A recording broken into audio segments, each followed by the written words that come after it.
नमस्कार सभी परीक्षार्थियों, मराठी वर्ग की ओर से आज के इस विशेष एक्सप्लेनर में आप सभी का बहुत बहुत स्वागत है। बिल्कुल। आज महाटेट परीक्षा के लिए हिंदी व्याकरण का एक बेहद महत्वपूर्ण विषय हम कवर करने वाले हैं और वो है लिंग परिवर्तन। आगे बढ़ने से पहले ही बता दूं कि इस विषय के सभी जरूरी पीडीएफ नोट्स और प्रैक्टिस के लिए एक बेहतरीन क्विज का लिंक नीचे डिस्क्रिप्शन में दिया गया है, तो उसका लाभ जरूर उठाएं। चलिए बिना किसी देरी के शुरू करते हैं।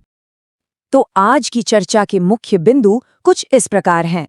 पहले समझेंगे कि लिंग क्या है, फिर इसके प्रकार, उसके बाद रूपांतरण के महत्वपूर्ण नियम, लिंग पहचानने की शॉर्ट ट्रिक्स और अंत में MATT के लिए अभ्यास प्रश्न। तो आइए पहले और सबसे बुनियादी भाग की ओर बढ़ते हैं। लिंग क्या है? आपको बता दें, MATT में यहाँ से सीधे सीधे प्रश्न बनते हैं। अगर बिल्कुल सरल शब्दों में समझें तो संज्ञा की जिस रूप से स्त्री या पुरुष जाति का बोध हो उसे लिंग कहते हैं। ये शब्दों को एक तरह से अलग अलग श्रेणियों में बांटता है, और जब हम किसी शब्द का रूप बदलकर उसे पुरुष जाति से स्त्री जाति में या स्त्री जाति से पुरुष जाति में बदलते हैं ना, तो उस पूरी प्रक्रिया को लिंग परिवर्तन कहा जाता है। बड़ा ही सीधा सा कॉन्सेप्ट है। परिभाषा तो एकदम क्लियर हो गई। अब बढ़ते हैं दूसरे भाग पर, लिंग के प्रकार। हिंदी व्याकरण में मुख्य रूप से इसे दो ही भागों में बांटा गया है। एक तरफ है पुल्लिंग, जिसका अर्थ है ऐसे शब्द जिनसे पुरुष जाति का पता चलता है, जैसे लड़का या शिक्षक, और दूसरी तरफ है स्त्रीलिंग, जो स्त्री जाति का बोध कराते हैं, जैसे लड़की या शिक्षिका। शब्दों की बनावट ही यह तय करती है कि वो किस वर्ग में आएंगे। अब आते हैं इस सत्र के सबसे रोचक और तीसरे भाग पर, रूपांतरण के प्रमुख नियम। यही वो नियम है जिन्हें समझकर आप MATT में बहुत तेजी से नंबर स्कोर कर सकते हैं। सही कहा। तो चलिए पहला और सबसे बेसिक नियम देखते हैं। यहाँ शब्द के आखिर में आने वाली आ की मात्रा ई या एआ में बदल जाती है। जैसे आप देख सकते हैं, लड़का बन गया लड़की, बेटा का हो गया बेटी, और बूढ़ा बदलकर हो गया बूढ़ी। यह लिंग बदलने का सबसे आम तरीका है, जो हम रोजमर्रा की बोलचाल में भी बहुत इस्तेमाल करते हैं। बिल्कुल। और अब दूसरा नियम देखते हैं। ध्यान दीजिएगा, ये पैटर्न MATT परीक्षा में परीक्षकों का बड़ा पसंदीदा है। इसमें क्या होता है कि शब्द के अंत में आने वाला का मात्रा के साथ या ईका में बदल जाता है। उदाहरण के लिए लेखक से लेखिका और गायक से गायिका। इसे जरूर याद रखिएगा। तो चलिए इसी नियम पर आधारित एक छोटा सा टेस्ट हो जाए। शिक्षक शब्द का स्त्रीलिंग रूप क्या होगा? जो नियम अभी हमने समझा, बस वही लगाना है। जल्दी से अपना उत्तर कमेंट बॉक्स में लिखकर बताइए। देखते हैं कितने लोग इसका बिल्कुल सही जवाब देते हैं। बहुत बढ़िया। अब आगे बढ़ते हैं नियम 3 और 4 की तरफ। नियम 3 कहता है कि कभी-कभी लिंग परिवर्तन के लिए शब्द ही पूरी तरह बदल जाता है। कोई प्रत्यय नहीं, बल्कि एकदम नया शब्द, जैसे राजा का रानी या भाई का बहन। और वहीं नियम 4 को देखें तो इसमें सिर्फ स्वर बदलता है, यानी अ की ध्वनि ई में बदल जाती है, जैसे पुत्र का हो गया पुत्री या देव का देवी। और हमारा 5वां नियम पशु पक्षियों से जुड़ा हुआ है। इसमें अक्सर मूल शब्द के आखिर में नी प्रत्यय जोड़ दिया जाता है, जैसे कि शेर बन जाता है शेरनी और मोर हो जाता है मोरनी। घोड़ा का घोड़ी तो हमने पहले ही नियम के तहत देख लिया था। ये सच में बहुत ही सीधा और सरल नियम है। नियमों को अच्छी तरह समझने के बाद अब बारी है आगे बढ़कर कुछ बेहतरीन ट्रिक्स सीखने की। लेकिन उससे पहले एक छोटी सी जानकारी। अगर आप हिंदी व्याकरण के बाकी टॉपिक्स की भी तैयारी करना चाहते हैं तो पूरी हिंदी व्याकरण प्लेलिस्ट का लिंक डिस्क्रिप्शन में मौजूद है, या आप सीधे हमारे चैनल पर जाकर भी चेक कर सकते हैं।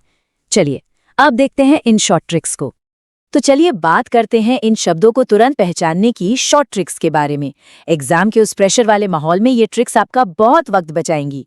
देखिए, अगर किसी शब्द के आखिर में का, इका, नी या त्री आता है तो समझ लीजिए कि वो आमतौर पर स्त्रीलिंग ही होगा।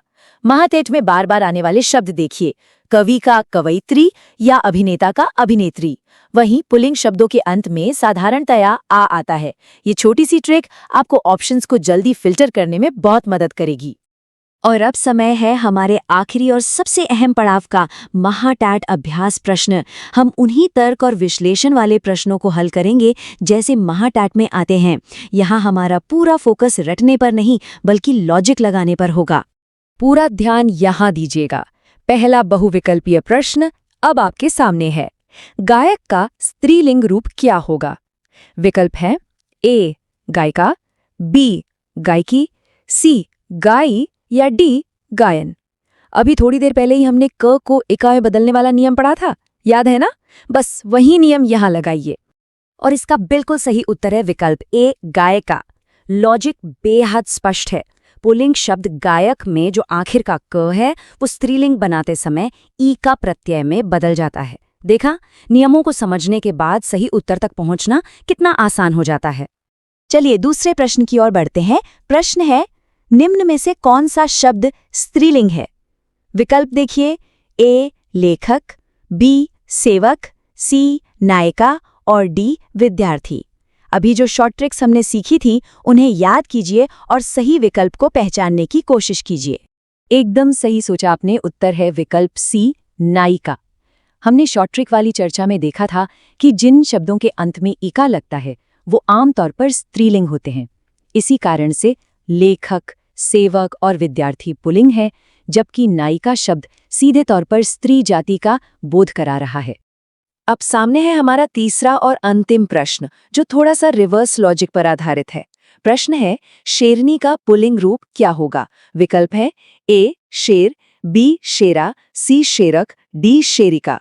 यहाँ आपको सीखे गए नियमों को उल्टी दिशा में अप्लाई करना है। बिल्कुल, और इसका सही उत्तर है विकल्प ए शेर। इसके पीछे का तर्क ये है कि जब आप स्त्रीलिंग शब्द शेरनी से नी प्रत्यय को हटा देते हैं तो आपको मूल पुल्लिंग शब्द शेर वापस मिल जाता है। MATET में इस तरह के रिवर्स प्रश्न भी आपकी समझ की गहराई को परखने के लिए पूछे जाते हैं। बहुत खूब, आज हमने बहुत कुछ नया सीखा। अंत में बस इतना याद रखिएगा कि MATET में सफलता की कुंजी इन्हीं नियमों और उदाहरणों का लगातार अभ्यास है। अपनी तैयारी को और मजबूत बनाने के लिए डिस्क्रिप्शन में दिए गए लिंक से PDF नोट्स डाउनलोड करें, क्विज सॉल्व करें और हमारे इस सत्र को लाइक और शेयर जरूर करें। साथ ही मराठी वर्ग चैनल को सब्सक्राइब करें और डिस्क्रिप्शन में दिए गए लिंक से हमारे WhatsApp और Telegram ग्रुप का हिस्सा जरूर बने। एकदम सही कहा। व्याकरण दोस्तों केवल नियमों का रट्टा मारना नहीं है, बल्कि ये भाषा के विज्ञान को समझने का एक बहुत ही शानदार और तार्किक तरीका है। जब आपको इसके पीछे का लॉजिक समझ आ जाता है ना, तो कोई भी प्रश्न कठिन नहीं लगता है। तो क्या आप सभी भाषा के इस विज्ञान को इसी तरह गहराई से समझने के लिए तैयार हैं? सीखते रहिए, अभ्यास करते रहिए। मराठी वर्ग की ओर से आप सभी को हार्दिक शुभकामनाएं और धन्यवाद।